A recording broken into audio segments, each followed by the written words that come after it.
기준금리 인하 얘기가 또 나왔습니다. 네네네. 이 이야기는 안 할 수가 없는데 어떻게 생각하십니까? 저번 주에 기준금리가 또 내렸죠. 0.25%. 계속 내리고 있죠. 그래서 뭐 금리가 많이 내렸다 이렇게 볼 수는 없는데 그냥 상징성인 것 같습니다. 네네. 제가 볼 때는 0.75에서 0.25% 떨어져서 0.5%대로 떨어졌으니까 네네네.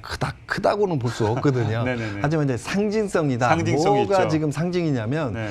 경기 기조는 앞으로 좀 좋아지기는 좀 어렵다라고 판단을 하는 것 같아요. 그리고 경기가 안 좋아진다는 얘기는 금리를 내려서라도 시중에 좀 돈이 많이 돌 수 있는 구조를 그렇죠. 만들겠다. 네네. 그리고 금리를 계속 내려가겠다는 어떤 시그널을 넣는다는 얘기는 네. 돈들이 은행으로 자꾸 어느 한 곳에 모여지는 거를 막겠다 이런 구조거든요. 그래서 돈들이 될 수 있으면 시장에 많이 돌 수 있는 구조로 좀 만들어가겠다 이런 그렇죠. 구조인 것 같습니다. 네네. 그런데 지금 이 전제는 맞는데 금리 떨어지는 이런 전제는 맞겠는데 금리가 떨어진다는 얘기는 경기 기조가 앞으로 내수 시장도 글로벌 경기도 좋지 않은 방향 네. 우리가 활기를 확 띨 수 있는 시장이 아니다라고 볼 수 있거든요. 네네. 그러니까 시중에 돌 수 있는 자금들이 은행 금리가 떨어진다는 얘기는 은행에 갖다 넣어도 이자가 안 붙는다는 얘기죠. 네네네. 그러면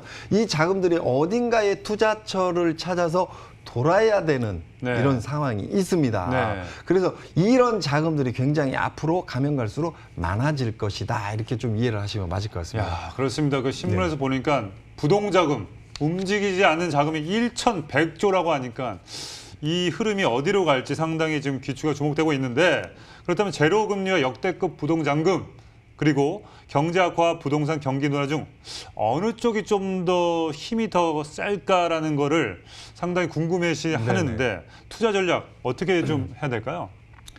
제가 그 증시가 한 1,500조 네. 정도 되고 증시가? 우리나라 그죠? 우리나라가 지금 한 해 예산이 한 500조 정도 되는데 한 해 500조.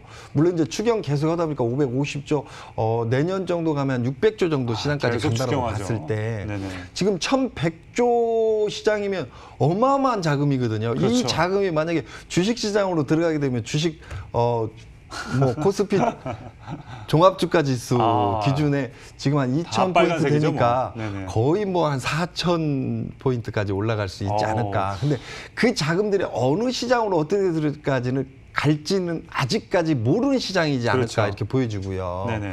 작년에 우리가 조금 기억을 더듬어 보면 베트남 혹시 아파트 시장 뜬다, 부동산 시장 뜬다 얘기 들어보셨나요? 뭐 계속 베트남이었죠. 네네네. 박항서 감독님과 함께. 맞습니다. 작년에 유동 자금들이 1,000조 가까이 있다 그래가지고 이 자금들이 어디 뭐 투자할 데가 없으니까 뭐 글로벌 뭐 여기저기 자꾸 이렇게 구다보다가 네. 갑자기 뭐 베트남에 막 네. 뜨니까 삼성 반도체, 삼성 전자 거기서 막 공장 짓고. 뜨고 그죠? 박항서 감독님 막 뜨고 하니까 갑자기 막 베트남 시장이 막 들썩들썩했거든요. 그렇죠. 네네.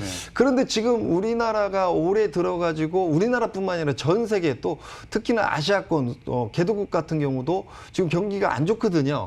그래서 유동자금이 지금 우리나라에 지금 머무르고 있거든요. 네네. 그리고 올 봄 보면 S기업 주식이 한번 크게 한번 휘청했죠. 그쵸, 그러면서 종합주가 코스피 기준 1,500포인트 가까이 떨어졌다가 오히려 그 밑에까지 떨어졌다 올라왔죠.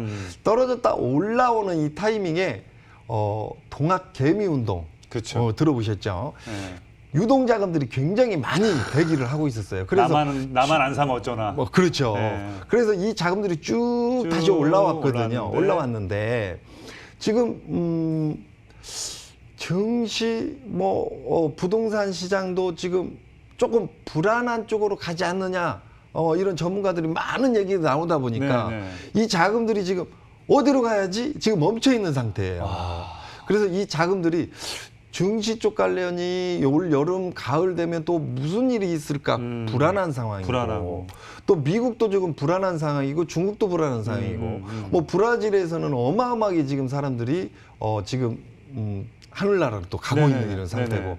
또 미국하고 중국하고 무역 전쟁, 외교 전쟁 계속 이루어지고 있고 계속 무역 전쟁이죠. 또 홍콩 또 중국하고 지금 또 사이가 굉장히 좀 좀 또- 사이가 또 멀어지는 네. 이런 네네. 안 좋죠. 구조가 나오다 보니까 지금 자금들이 어디로 갈지를 좀 모르고 있다 이렇게 묶였습니다. 보여집니다. 네네. 그래서 이 자금들이 어딘가에 들어갈 건 같은데 제가 조금 답을 하나 드리자면 제가 이제 거의 20년 되는 얘기인데 네네네. 제가 일본에서 유학하고 있는데요.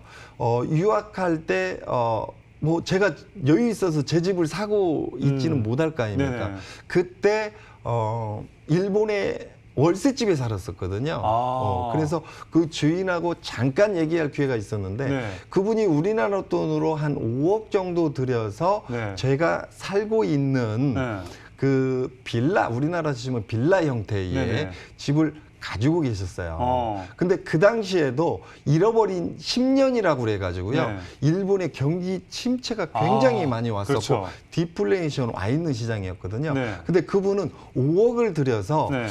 한 달 기준 한 1,000만 원 이상 정도 버는 이런 구조를 갖고 있었어요. 네네. 그러니까 제가 외국에 나가서 월세를 계속 내고 있었으니까 네. 외국 사람한테도 월세를 받고요. 받죠.